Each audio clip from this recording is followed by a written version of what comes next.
Ladri insaziabili arrivati dalla Moldova a Padova da minorenni, di giorno lavoravano come operai, di notte svaligiavano da veri predoni case, ditte e automobili. Coprivano più di mezzo Veneto, Padova, Vicenza, Treviso, Venezia. 4 uomini, 3 dei quali poco più che ventenni, sono stati fermati dalla polizia di Padova su ordine della procura, accusati di avere messo a segno negli ultimi mesi almeno una cinquantina di colpi ai danni di garage, cantieri edili, ditte artigiane e agricole. 3 componenti della banda sono stati fermati a Padova e a Selvazzano. Il boss del gruppo, un 21enne che si nascondeva tra i boschi di Villaga, nel Vicentino, è stato arrestato in Francia. Il gruppo non stava mai fermo, in una sola notte nel Padovano era arrivato a saccheggiare 18 luoghi diversi, tra garage e aziende. Portavano via di tutto, automobili, furgoni che poi usavano per caricare la merce, moto, motori marini dalla zona della Riviera del Brenta, nel Veneziano, orologi, utensili, rubinetterie da artigiani del Vicentino,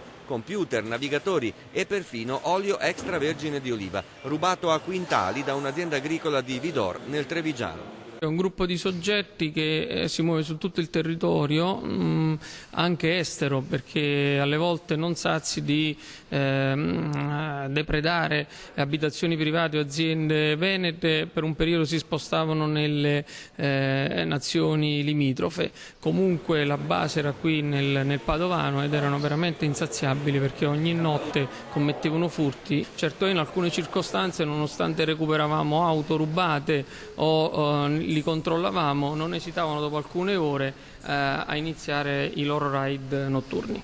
I 4, trovati in possesso anche di una pistola, imitazione di una beretta, che tenevano per eventualmente spaventare le vittime dei loro furti, potevano contare su una fitta rete di connazionali pronti a mettere al sicuro la refurtiva o a comprargliela. La procura di Padova ha indagato altri 5 moldovi per ricettazione. La merce è stata trovata in alcuni garage della città nei quartieri Arcella e Portello, permettendo agli uomini della polizia di restituire ai proprietari molti dei beni sequestrati.